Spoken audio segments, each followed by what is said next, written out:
আমরা এই মুহূর্তে যে বিমানটা দেখতে পাচ্ছি এটা হচ্ছে একটি কার্গো বিমান। দেখতে পাচ্ছেন যে এই বিমানটি কিন্তু এয়ারপোর্টের মধ্যে যতগুলো বিমান আসে সেই বিমানটি কিন্তু সবচেয়ে বড়। আজকে সেটি আপনাদেরকে দেখানোর চেষ্টা করছি। এই বিমানটা এখন টেক অফ করছে।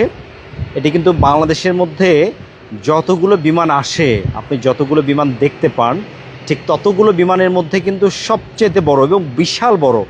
একটু খেয়াল করলে দেখবেন যে সামনেই যে সাপের মাথার মতো করা আছে, দেখুন ওই বড় বিমানটার তুলনায় এই বিমানটা কত ছোট খেয়াল করেছেন? অনেক ছোট। ওই যে বাকি যে বিমানগুলো আছে সেগুলো কিন্তু অনেক ছোট। ওই যে দেখা যাচ্ছে দূর থেকে, ওই দেখা যায় তাল গাছ। বাংলাদেশ বিমানেরটা কত ছোট, কিন্তু এটা একদম বিশাল বড়। এই যে এবার টেক অফ করতে যাচ্ছে, মনে হয় নড়ে চড়ে দিয়ে গেল সব কিছু।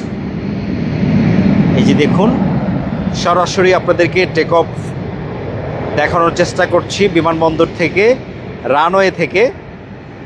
এরকম টেক অফ সাধারণত আপনারা সরাসরি খুব কমই দেখেন।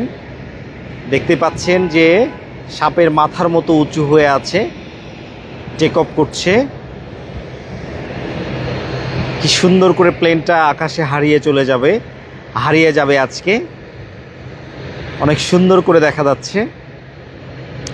বিমানটি কিন্তু চলে গেছে প্রায় অনেক দূর, কিন্তু দেখা যাচ্ছে যে বিশাল বড় একটি বিমান। তো আসলে বিমানে চড়ার স্বপ্ন শুধু নয়, বিমানের চাকরির স্বপ্ন দেখতে হবে। বিমানটা যখন আকাশ দিয়ে ওড়ে, এই যে দেখুন সরাসরি টেক অফটা আমাদের এখান থেকেই আপনাদের দেখানোর চেষ্টা করলাম। এই যে হারিয়ে চলে গেল আকাশে। আচ্ছা, এবার আরেকটা বেবি বিমান চলে যাচ্ছে, ইউএস বাংলা এয়ারলাইন্সের ছোট বিমান। এটা হচ্ছে যে আমাদের এগুলোকে বলা হচ্ছে ডোমেস্টিক এয়ারক্রাফট, মানে হচ্ছে আশেপাশে কোথাও যাচ্ছে মানে কিন্তু আবার ভেবে নিয়েন না যে মহাখালী যাচ্ছে, ফার্মগেট যাচ্ছে, গুলিস্তান যাচ্ছে, এরকম কিন্তু নয়।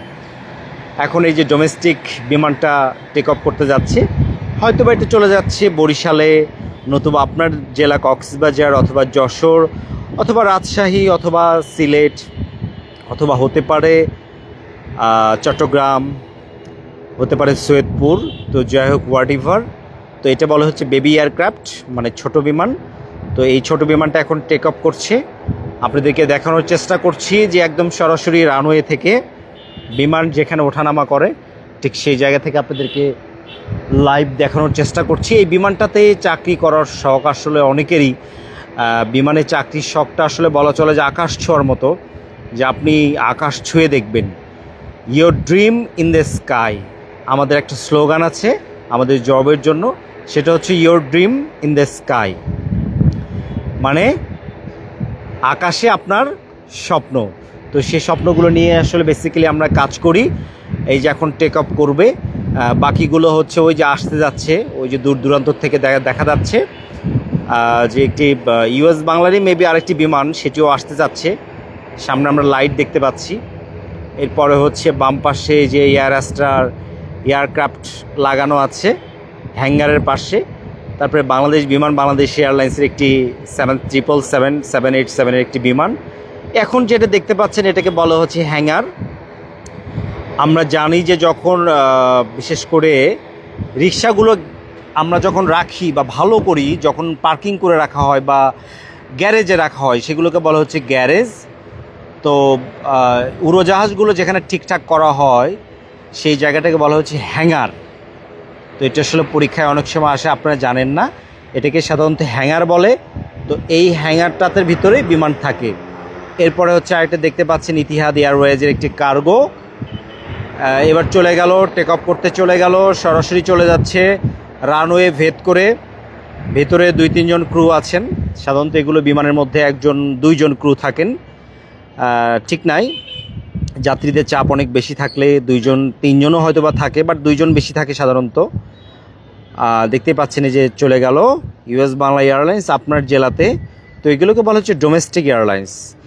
ডোমেস্টিকটা সেগুলোই পরীক্ষায় আসবে। ডোমেস্টিক এয়ারলাইন্স বলতে কি বোঝেন আপনি?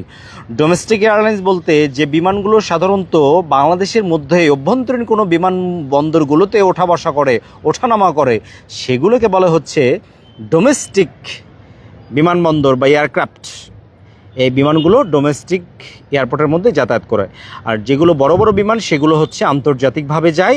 আন্তর্জাতিক বিমানবন্দর মানে হচ্ছে যেগুলো বিদেশ থেকে বাংলাদেশে যাবে, বাংলাদেশ থেকে বিদেশে আসবে। দেখুন যে এয়ারপোর্টের সাথে কি সুন্দর একটা পানির মতো, নদী নয়, এটা হচ্ছে একটা সুন্দর করে করা আছে, যেটা হয়তো অনেক সময় ইমার্জেন্সি ক্ষেত্রে পানিতে নামানোর জন্য, অথবা এখান থেকে পানি নিয়ে দুর্ঘটনায় কবলিত হলে এখান থেকে পানিটা নিয়ে এয়ারক্রাফটগুলোকে নিয়ন্ত্রণে নিয়ে আসার জন্য, মানে বিভিন্ন কাজে আসলে ব্যবহার হয়। যার কারণে বেসিক্যালি এখানে